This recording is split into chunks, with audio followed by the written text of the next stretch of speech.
The word embarrassment first attached itself to my name when I was 14, the Christmas I asked for a computer instead of clothes.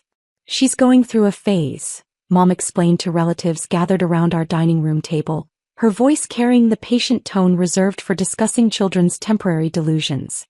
"All this computer nonsense will pass once she discovers boys and makeup." 15 years later, that phase had evolved into the family's most reliable source of social discomfort. While my brother Marcus built his reputation as a successful investment banker, climbing the corporate ladder with impressive precision, I remained the family member who required careful explanation at social gatherings.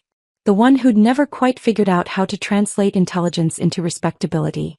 The pattern had been established early and reinforced consistently.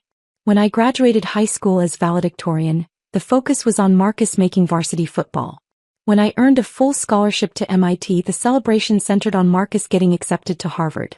When I graduated summa cum laude with dual degrees in computer science and electrical engineering, the family gathered to toast Marcus landing his first internship at Goldman Sachs. Each milestone in my academic journey was acknowledged politely but overshadowed by Marcus's more conventional achievements. Straight A's in advanced mathematics were impressive, but football trophies were displayed prominently on the mantelpiece. Academic honors were mentioned briefly in holiday newsletters, but Marcus's social connections were discussed extensively at dinner parties. The disconnect became more pronounced as we entered our 20s. Marcus's path was linear and comprehensible: prestigious university, recognizable company, steady promotions, appropriate marriage to Jennifer from Connecticut. Their relationship timeline followed social expectations perfectly, progressing from college dating to engagement to wedding to first child with clockwork precision. My trajectory, by contrast, defied easy categorization. Instead of pursuing traditional employment after MIT, I'd returned home to our parents' basement, claiming I needed time to work on some projects. While Marcus was impressing Goldman Sachs executives with his analytical skills, I was surrounded by servers, circuit boards, and prototype quantum processors that no one in my family understood or appreciated. "She's always been different," became Mom's standard explanation when neighbors asked about my post-graduation plans. "Very bright but not particularly practical. She'll figure things out eventually." The subtext was clear to everyone in our social circle. Emma was smart but lacked the common sense to translate academic achievement into career success. She was the kind of person who could solve complex mathematical problems but couldn't navigate basic social expectations about appropriate life choices. Marcus had always been everything our parents hoped for in a successful child. Harvard MBA, corner office at Goldman Sachs, wife from an appropriate family, house in the right neighborhood. At 32, he embodied the kind of conventional success that made sense at dinner parties and country club events. People understood his career trajectory, respected his achievements, and considered him a credit to our family's values. I, on the other hand, had become the family's ongoing disappointment. No husband, no traditional career path, no achievements that translated easily into cocktail party conversation. At 29, I was still figuring things out according to family consensus, pursuing computer-related hobbies that seemed impressive to other technical people but utterly mystifying to anyone with actual business sense. The basement laboratory that had started as a temporary workspace had evolved into a sophisticated research facility over the past 8 years. What began as curiosity about quantum mechanical principles had developed into breakthrough applications for computational processing. But explaining quantum entanglement and superposition to family members who considered basic computer literacy advanced technology proved consistently futile. "She's very dedicated to her research," Dad would tell colleagues who asked about my career progress. The word research made my activities sound more legitimate than playing with computers in the basement, though he had no clear understanding of what that research actually involved or why it might matter. This Christmas gathering was particularly well attended, with cousins, aunts, uncles, and family friends filling our parents' house for their annual holiday celebration.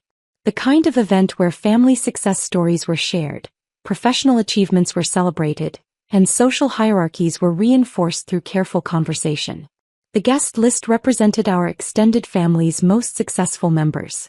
Uncle Robert had built a regional construction company into a multi-million-dollar enterprise. Aunt Patricia ran the most exclusive interior design firm in the city. Cousin David had just been promoted to partner at his law firm.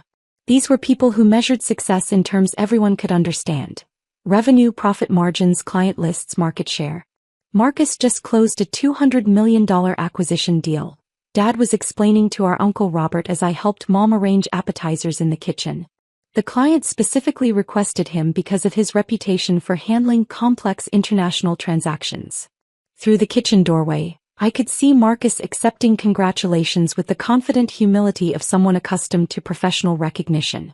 His achievements were the kind that impressed other successful people, generating respect and admiration from everyone who mattered in our social circle.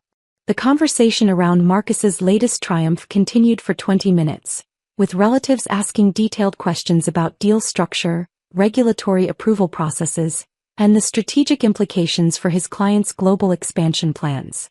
This was the language of legitimate business success, involving measurable outcomes and comprehensible value creation. "And what about Emma?" Aunt Patricia asked eventually, her voice carrying the careful tone people used when discussing family members whose lives hadn't developed according to expectations. Dad's pause was barely perceptible, but I'd learned to recognize the slight hesitation that preceded explanations of my current situation. "She's still working with computers," he said finally, using the phrase that had become his standard description of my activities. "Doing some kind of technical consulting work. She's very good with that sort of thing." The phrase, "that sort of thing," had become his diplomatic way of acknowledging my work without having to explain what it actually involved. For the past 8 years I'd been building and scaling technology companies, but the details were too complicated for family conversations and the results too unconventional to fit their understanding of proper careers.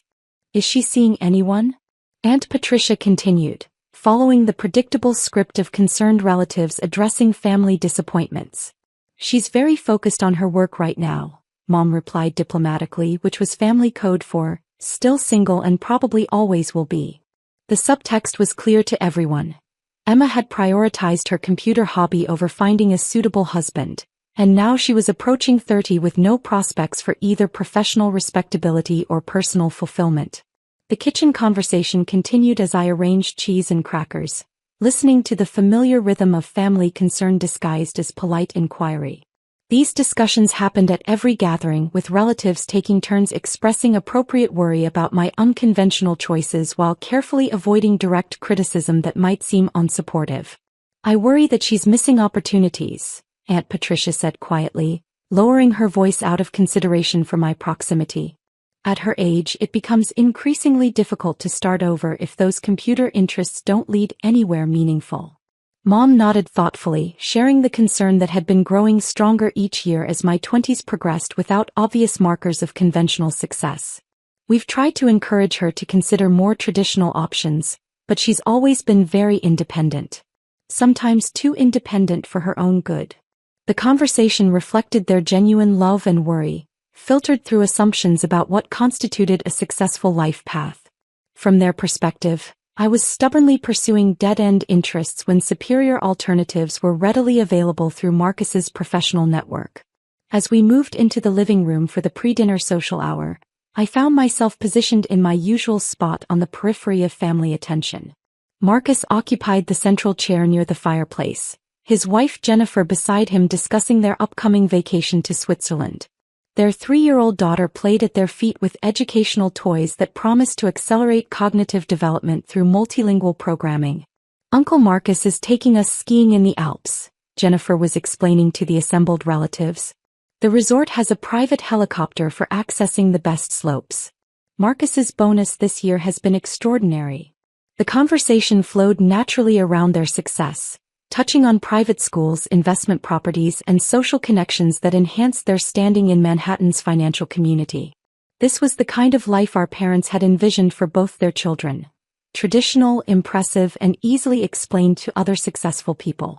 Jennifer's discussion of their lifestyle provided a masterclass in conventional achievement. The Swiss vacation wasn't just a luxury purchase, but a demonstration of Marcus's value to Goldman Sachs. The private school enrollment wasn't merely educational planning, but evidence of their family's rising social status. Every detail reinforced their position within established hierarchies of success. The headmaster at Riverside Prep personally called to welcome our daughter, Jennifer continued, her voice carrying the satisfaction of someone whose child had been accepted to an institution with a waiting list measured in years rather than months. Apparently, her early development assessments place her in the 99th percentile for cognitive ability. I sat quietly in the corner chair that had become my designated spot at family gatherings, the location for family members who were present but not central to the evening's narrative of achievement and progress. From here, I could observe without being expected to contribute significantly to conversations about career advancement or life milestones. The positioning wasn't accidental or deliberately cruel. It reflected the natural social dynamics that emerged when successful people gathered to celebrate shared values and mutual accomplishments. Marcus belonged at the center because his achievements were comprehensible and impressive to everyone present. I belonged at the periphery because my pursuits remained mysterious and potentially meaningless. Emma, tell everyone about your computer work, Mom suggested during a brief lull in the Marcus appreciation session. Her tone was encouraging but careful, the way parents speak when trying to include children who don't quite fit the group dynamic. It's mostly technical stuff, I replied with the practiced vagueness that had served me well for years. Database management, system optimization, quantum processing applications. Pretty boring unless you're into that kind of thing. Marcus laughed, the sound carrying just enough condescension to establish the professional hierarchy between us without seeming overtly dismissive. Emma's always been more comfortable with machines than people. Some people just have different strengths, you know? His comment drew understanding nods from the adults, reinforcing their shared assumption that I'd found my appropriate niche in the technical support role that suited my personality and limitations. Not everyone could handle the pressure of high-stakes business dealings or complex client relationships. The assessment wasn't entirely wrong from their perspective. I did prefer the logical clarity of computational systems to the ambiguous social dynamics that governed most business interactions. I found satisfaction in solving technical problems that had definitive solutions rather than navigating office politics that required different skills entirely. That's wonderful that you've found something you enjoy, Aunt Patricia said with the enthusiasm typically reserved for children's hobbies. It's so important to have interests that keep you busy and engaged, even if they don't lead to traditional career paths. Her comment encapsulated the family's collective understanding of my situation. My computer work was a harmless interest that provided personal fulfillment without generating meaningful professional advancement. Like someone who enjoyed gardening or collected vintage stamps, I had found a technical hobby that suited my personality while accepting its limitations as a foundation for adult life. The gift exchange proceeded with predictable patterns that reflected established family hierarchies. Marcus and Jennifer received expensive items that acknowledged their status. Cashmere scarves from Italy, premium wine collections, jewelry from recognizable European designers. Their gifts to others were equally impressive, demonstrating both their good taste and their ability to afford generous gestures. My gifts were more practical. Books about emerging technologies, software licenses for development platforms, specialized equipment for my basement laboratory setup. The kind of presents appropriate for someone whose interests were technical rather than sophisticated, useful rather than luxurious. This looks very advanced, Dad said, examining the quantum computing textbook I'd given him, though we both knew he'd never read beyond the introduction. I'm sure it's fascinating to people who understand these complex scientific concepts. His response was typical of how family members engaged with my technical interests. They expressed appropriate appreciation while maintaining comfortable distance from subjects that exceeded their comprehension or relevance to their own lives. After dinner, as the evening wound toward its traditional conclusion, the conversation turned to family plans for the coming year. Marcus outlined his career trajectory toward managing director, explaining the political dynamics and performance metrics that would determine his advancement timeline. Jennifer discussed their daughter's enrollment in an exclusive preschool that would position her for eventual admission to elite private schools. Various relatives shared updates about promotions, real estate purchases, and social achievements that marked their continued progress along conventional paths to success. Uncle Robert's construction company had secured contracts for 3 major commercial developments. Aunt Patricia had been featured in Architectural Digest for her work on a celebrity client's estate renovation. "What about you, Emma?"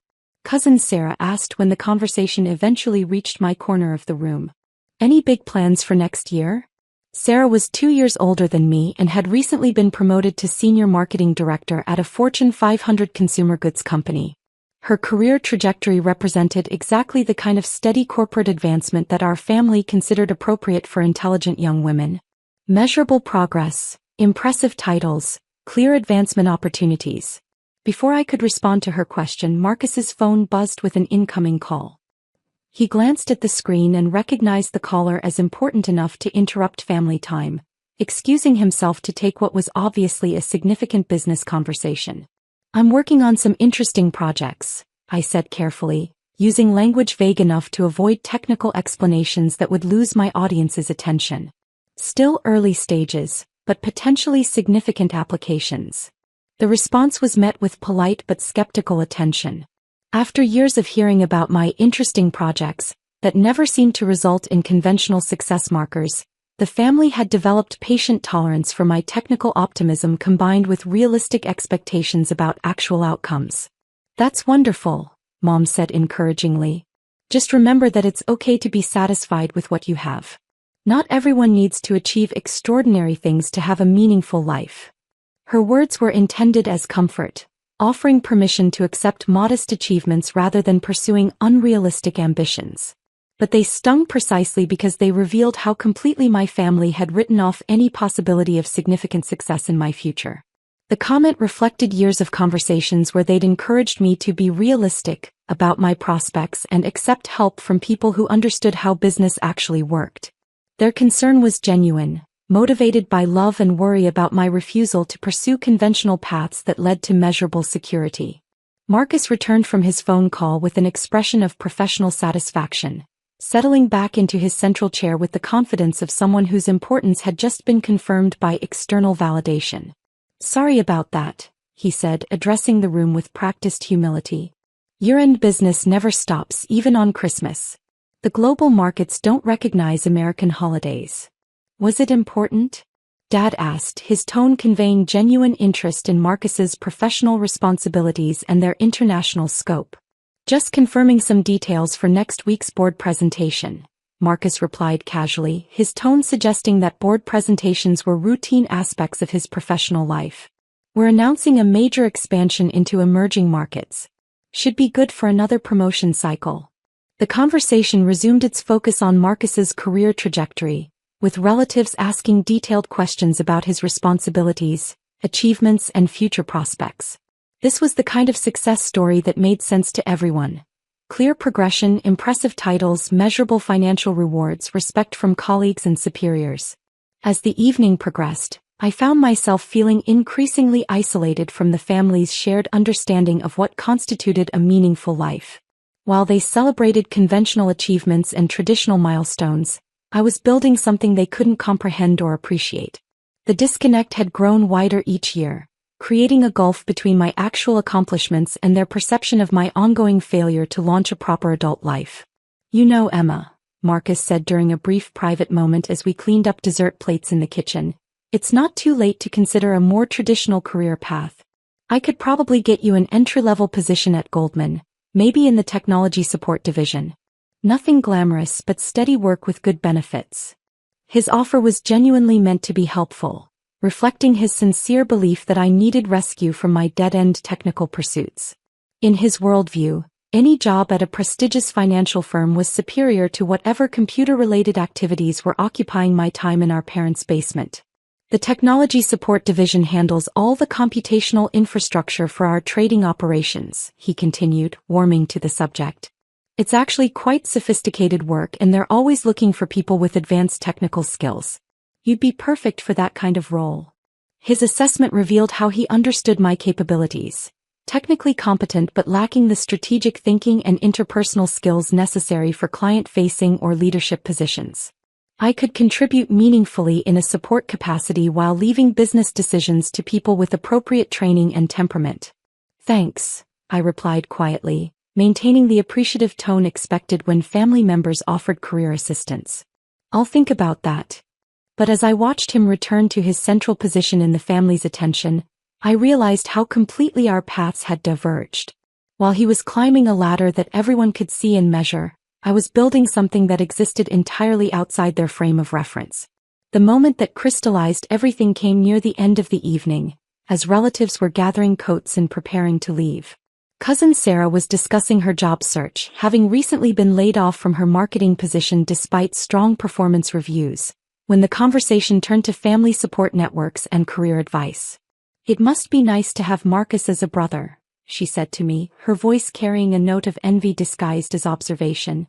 "Having someone successful in the family who can open doors and make connections. Not everyone has that kind of advantage." Before I could respond, Marcus laughed and shook his head with the confidence of someone whose advice had been consistently ignored. "I don't think Emma's interested in the kind of help I could provide. She's more comfortable doing her own thing, even if it means staying at entry level forever." The comment hung in the air, carrying years of accumulated frustration with my refusal to accept his guidance or follow his example of conventional professional advancement. From his perspective, I was stubbornly pursuing a dead-end path when superior alternatives were readily available through his professional network. "Actually," Sarah said, her voice taking on the sharper tone that indicated she'd been drinking just enough wine to speak more freely than usual, "I think it's time someone said what we're all thinking." The room grew quiet as relatives sensed that the evening's polite conversational boundaries were about to be crossed. Sarah positioned herself near the center of the living room, commanding attention with the confidence of someone who believed she was speaking for the group's collective wisdom. "Emma, you're becoming an embarrassment to this family," she announced, her words cutting through the holiday pleasantries like a blade through silk. "You're almost 30, you're still single, you're still playing with computers like a teenager, and you refuse to accept help from people who've actually succeeded in the real world." The silence that followed was heavy with agreement, even from family members who wouldn't have chosen such direct language. Sarah had articulated what many of them had been thinking but were too polite to express: that my unconventional choices reflected poorly on the family's collective judgment and social standing. Marcus nodded slowly, his expression suggesting that while he wouldn't have delivered the message so bluntly, he agreed with the underlying assessment. "Finally someone said it," he added quietly, his voice carrying relief that the difficult conversation had finally been initiated. Mom looked uncomfortable with Sarah's harsh tone but didn't contradict the essential message. Dad stared at his hands, avoiding eye contact that might require him to defend choices he'd never understood. The silence from other relatives spoke volumes about their shared agreement with Sarah's brutal evaluation. "You had potential," Sarah continued, warming to her theme with the passion of someone who believed intervention was necessary. "Good grades, smart family, every advantage. But instead of building something meaningful, you've wasted 15 years on a hobby that's going nowhere. And now you're too old to start over properly." The weight of accumulated family disappointment filled the room like a heavy gas, making it difficult to breathe normally. This was the conversation that had been brewing for years, the honest assessment that everyone had been too polite to voice directly. I simply responded, "I understand," I said quietly, maintaining the calm tone that had served me through countless similar moments over the years. My response seemed to satisfy the family's need for acknowledgement of reality. Sarah nodded approvingly at my acceptance of their assessment. Marcus looked relieved that the intervention had been necessary but civil, and Mom began gathering plates with the efficiency of someone eager to restore normal holiday harmony. But before the moment could pass completely and the evening could conclude with its traditional exchange of grateful hugs and promises to stay in touch, Dad's phone rang with the distinctive tone he'd assigned to calls from work colleagues. He glanced at the screen with the apologetic expression of someone who normally didn't take business calls on Christmas, but the name displayed made him pause with recognition. The caller was important enough to justify interrupting family time, even during the holiday's final moments. "It's Richard Thompson from the Times," he announced to Mom, his voice carrying the mixture of pride and obligation that accompanied contact from his most prestigious professional relationship. Richard Thompson was Dad's most valuable media contact, a business journalist who'd interviewed him twice for articles about regional manufacturing trends and economic development initiatives. Dad considered him a crucial professional relationship and had mentioned him frequently as an example of the kind of high-level connections that enhanced one's reputation in business circles. "Dave, sorry to call on Christmas." Richard's voice was loud enough to be heard across the room as Dad answered, his professional excitement overriding holiday etiquette. "But I had to verify something for a story I'm working on. Is your daughter really the Emma Chin that Forbes just named as America's youngest billionaire?" The question hit the room like a physical force, creating a silence so complete that even the grandfather clock in the hallway seemed to stop ticking. Dad's face went through a series of expressions as his brain processed information that contradicted everything he thought he knew about his family's hierarchy and achievements. "I'm sorry, what?" Dad managed to say, his voice barely above a whisper as he struggled to process the impossible question. "Emma Chin, 29, founder and CEO of Quantum Dynamics," Richard continued, his professional excitement audible even through the phone's speaker. "Forbes released their youngest billionaire list an hour ago and she's number 1. Net worth estimated at $3.8 billion. Please tell me you can get me an exclusive interview with her." The silence that followed was unlike anything I'd ever experienced in 30 years of family gatherings. Not the comfortable quiet of people absorbing interesting information, but the stunned, airless silence of people whose fundamental understanding of reality had just been challenged and found completely wrong. Marcus was staring at me with an expression I'd never seen before, his mouth slightly open as he tried to reconcile the family embarrassment sitting in the corner chair with the youngest billionaire in American business history. Sarah had gone completely pale, her earlier confidence evaporating as she realized she'd just called a billionaire an embarrassment to the family. "Quantum Dynamics," Richard was saying, oblivious to the shock his call had created in our living room, "revolutionized quantum computing applications for financial modeling and data processing. The IPO last month broke every record for technology offerings. Your daughter built this from nothing in her basement lab, according to the Forbes profile." Dad was holding the phone like it might explode, his hand shaking slightly as he processed the implications of what he was hearing. The computer hobby he'd dismissed for 15 years, the technical projects he'd never understood, the dead-end pursuits that had worried the family for so long, all of it had been building toward something extraordinary that exceeded his ability to comprehend. "Dave, you still there?" Richard asked, his journalist instincts detecting the unusual silence on the other end of the call. "This is huge news. Forbes is calling her the most influential young entrepreneur of her generation. The quantum computing applications she developed are expected to transform multiple industries. Can you connect me with her?" Every pair of eyes in the room was focused on me now, their expressions cycling through disbelief, confusion, and dawning recognition. The family embarrassment who'd been lectured about accepting her limitations had somehow built a $3.8 billion technology empire while they'd been worrying about her failure to launch a proper career. The magnitude of their misunderstanding was becoming clear in real time. While they'd been encouraging me to accept entry-level positions and conventional paths to modest success, I'd been operating at a level of business achievement that exceeded anything any of them had ever imagined possible. "Actually," Dad said slowly, his voice still barely functional as he struggled to reconcile the phone call with his understanding of family reality, "she's right here." The laughter that had filled the room moments earlier when Sarah delivered her assessment of my failures had stopped completely. The easy confidence with which they'd discussed my shortcomings and lack of prospects had evaporated, replaced by the uncomfortable realization that their understanding of the family hierarchy had been completely inverted. Marcus's phone was buzzing with notifications, his financial industry contacts apparently sending him links to the Forbes announcement that was spreading through professional networks. His face was cycling through expressions as he read updates about a company he'd never heard of, built by the sister he'd been offering entry-level positions to help rescue from her dead-end pursuits. "Emma," Mom said, her voice barely above a whisper, "is this true?" Before I could answer, Sarah's phone chimed with a news alert. Then Aunt Patricia's. Then Uncle Robert's.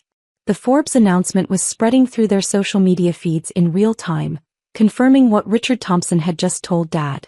The youngest billionaire in America was sitting in their living room, the same person they'd just finished explaining needed to accept her limitations and stop embarrassing the family with unrealistic ambitions.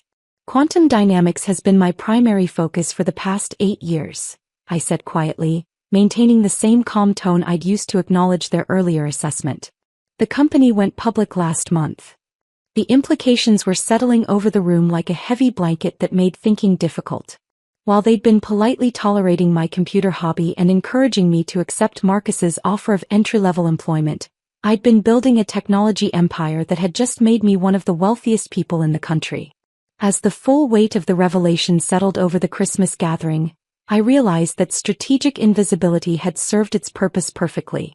The embarrassment to the family had just become the family's most remarkable success story.